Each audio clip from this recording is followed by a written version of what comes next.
Luto naman tayo ng ginataan. So, ayan.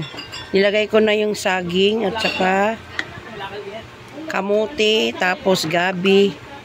Tapos nilagyan ko siya ng konting malagkit na bigas.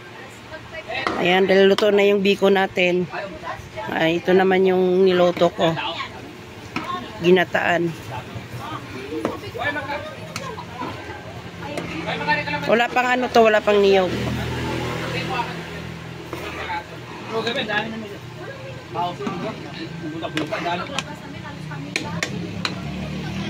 Yan, ilagay ko na yung asukal niya.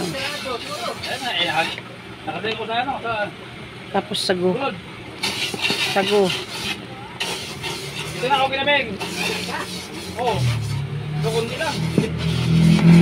Wala pang gata ito. Guys, wala pang gata. Dami oh.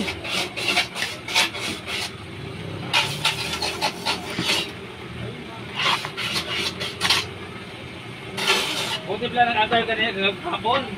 Gawa ng subay sir, yung bilog. Kalimutan na. Ay, oo.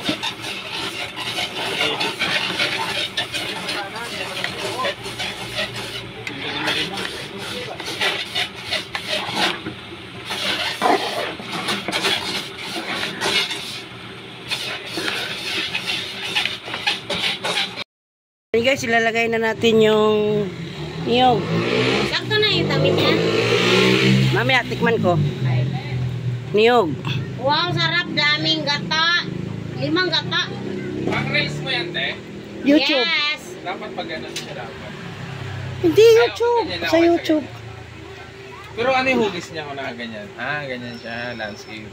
Ano, malawak yung ano. Sarap. Grabe. Kailangan kasi sabi ni Bob, ganito daw pag sa YouTube, pag long video. Oo, no? Ah, ganyan siya. Times 1 lang. So, ayan, sarap ng aming ginataan. Binignit. Sa Bisaya pa, binignit. Oo nga, binignit naman talaga eh. Eh, alam mo naman dito sa Manila,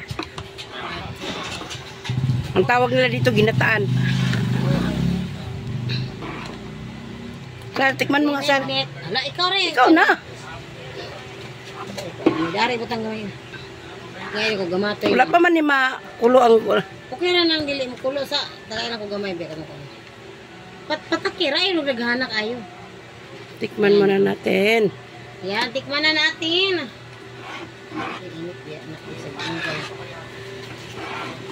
Guys, simpleng ano lang to, ginataan.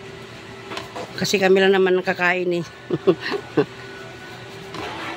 Yung kunting asukal. O, sige.